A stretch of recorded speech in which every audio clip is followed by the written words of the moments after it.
Wie häufig gehst du auf die Toilette?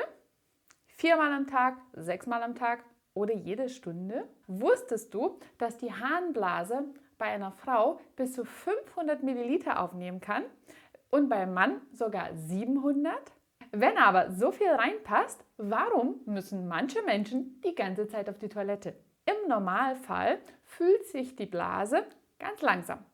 Und so ungefähr bei 200 Milliliter verspürst du das erste Drang, auf die Toilette zu gehen. Wenn alles gut läuft, entspannt sich die Muskulatur der Blase und die kann sich weiter fühlen, bis du auf die Toilette gehen kannst in einem Moment, was es für dich richtig passt. Das Problem ist, wenn die Muskulatur der Blase sie nicht entspannt oder wenn sie sich von sich selber anfängt anzuspannen. Dann muss man zur Toilette rennen und nicht selten schaffen manche Patienten es nicht und es läuft. In diesem Video erfährst du, warum das passiert und ich zeige dir ein paar Tricks und Übungen, wie du am besten mit deiner Blase im Alltag umgehen solltest.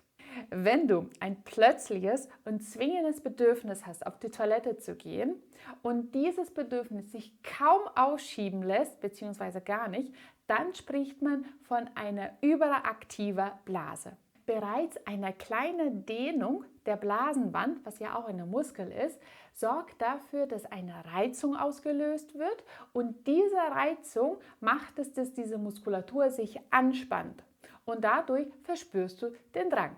Du kannst aber ein Blasentraining machen. Das kann dir helfen, die Kontrolle über deine Blase wieder zu erlangen. Und wie das geht, zeige ich dir jetzt. Vorab ist es wichtig zu verstehen, warum diese Übungen dir helfen können.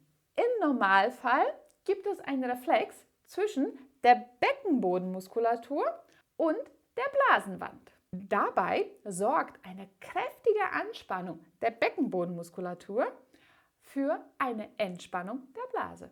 Diese Entspannung hält ja selbstverständlich nicht ewig lang, aber erstmal genug, um den Drang etwas zu verschieben und somit gewinnst du ein bisschen mehr Zeit. Dadurch kann sich die Blase etwas mehr fühlen. Das Ziel der Therapie ist, das Fassungsvermögen der Blase allmählich zu erhöhen, indem die Intervalle zwischen dem Wasserlassen verlängert werden. Die Steigerung der Kapazität der Blase sorgt dafür, dass dein Drang weniger wird. Du musst weniger häufig auf die Toilette und die Wahrscheinlichkeit, dass du unwillkürlich Urin verlierst, sinkt auch ab. Und wie dieses Training aussehen kann, zeige ich dir jetzt. Es ist effektiver, wenn du die Übung dann machst, wenn du auch den Drang verspürst. Sicherlich muss es nicht jedes Mal sein, aber es wäre schon gut, dass du in diesem Moment auch genau diese Übung auch machst. Für die erste Übung solltest du die im Stehen machen. In dem Moment, wo du den Drang verspürst, überkreuzt du die Beine, dass sie ganz nah, ganz eng sind und in dieser Position mit ganz verschränkter Beine versuchst du jetzt noch zusätzlich den Beckenboden anspannen, so als ob du Urin zurückhalten willst.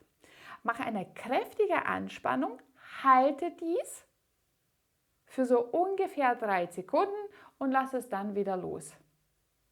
Und wiederhole es noch einmal. Kräftig anspannen von das Beckenboden, halte es nur ein paar Sekunden, so ungefähr 3 Sekunden und dann wieder loslassen. Diese Übung machst du dann 6-mal und dann wiederholst du es mit dem anderen Bein vorne. Ganz eng die Beine schließen und jetzt kräftig den Beckenboden anspannen, so dass du Urin zurückhalten willst. Halten für ungefähr 3 Sekunden und dann wieder lösen. Achte wieder darauf, dass du, wenn du jetzt halt die Beine schon überkreuzt hast, dass du nicht nur die Oberschenkel innen, die Adduktoren, aber auch nicht nur die Gesäßmuskulatur anspannen. Die Spannung muss wirklich nur von dem Beckenboden kommen und nicht von der Gesäßmuskulatur. Und nachdem du denn diese Übung gemacht hast, wo du das ein bisschen länger gehalten hast, solltest du die gleiche Übung bzw. die gleiche Haltung beibehalten und dann einfach anspannen und loslassen. Anspannen, loslassen, anspannen und loslassen. Für die zweite Übung brauchst du jetzt ein kleines Handtuch.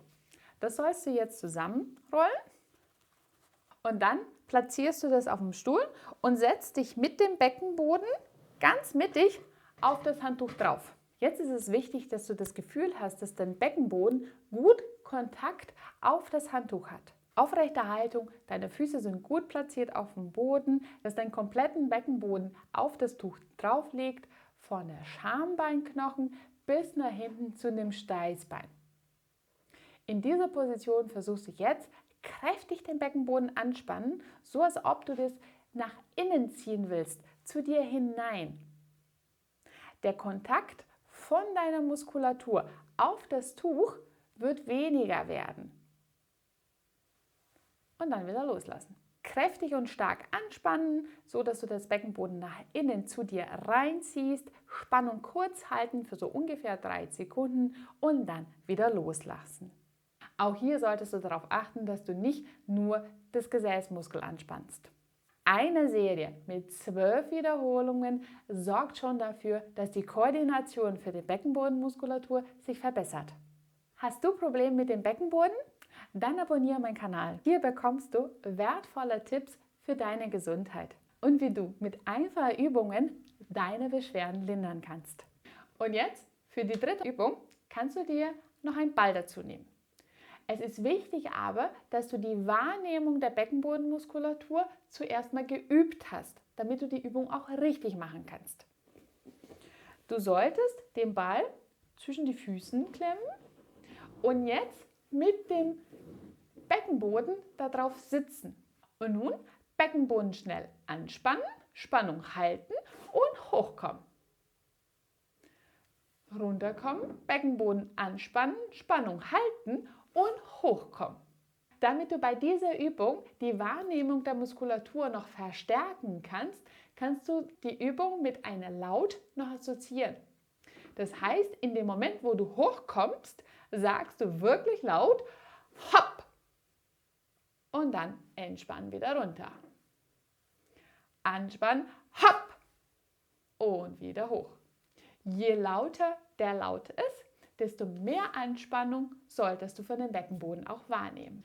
Übrigens ist das Laut Hopp auch sehr gut, um die Beckenbodenmuskulatur, die Anspannung der Muskulatur auch bewusst wahrzunehmen. Das kannst du auch ohne den Ball probieren. Und jetzt für die letzte Übung ist auch ein wertvoller Trick, wenn du vor der Tür bist und das Gefühl hast, du kannst jetzt nicht mehr halten. Versuche auf der Stelle zu trippeln. Diese Bewegung verstärkt den Harnröhrenverschluss und sorgt dafür, dass der Drang in dem Moment reduziert wird. Und nun, was nicht hilft. Wenn du beim Laufen oder beim Gehen den Drang verspürst, versuche nicht schneller zu werden. Atme langsam und tief in den Bauch ein und aus. Rennen oder schneller werden sorgt dafür, dass es meistens schief geht. Und in diesem Video hast du noch weitere Tricks für Sachen, was du im Alltag machen kannst und vor allem, was du auch vermeiden solltest, damit du deine Drangbeschwerden im Griff bekommst. Das Training braucht auch Zeit. Und Zeitfaktor und Regelmäßigkeit sind die 2 wichtigen Aspekte bei dem Blasentraining. Du brauchst mindestens 3 bis 4 Mal wöchentliches Training über einen Zeitraum von 3 Monaten, bis du deutliche Ergebnisse verspüren kannst. Aber denk dran, derjenige, der am meisten davon profitiert, bist du selbst. Dass du einfach wohin gehen kannst, ohne Gedanken zu machen, ob daneben gleich eine Toilette ist. Nutz die Chance, jetzt wo du weißt, was du machen kannst, und mach es tatsächlich. Danke fürs Zuschauen und wir sehen uns beim nächsten Video. Tschüss!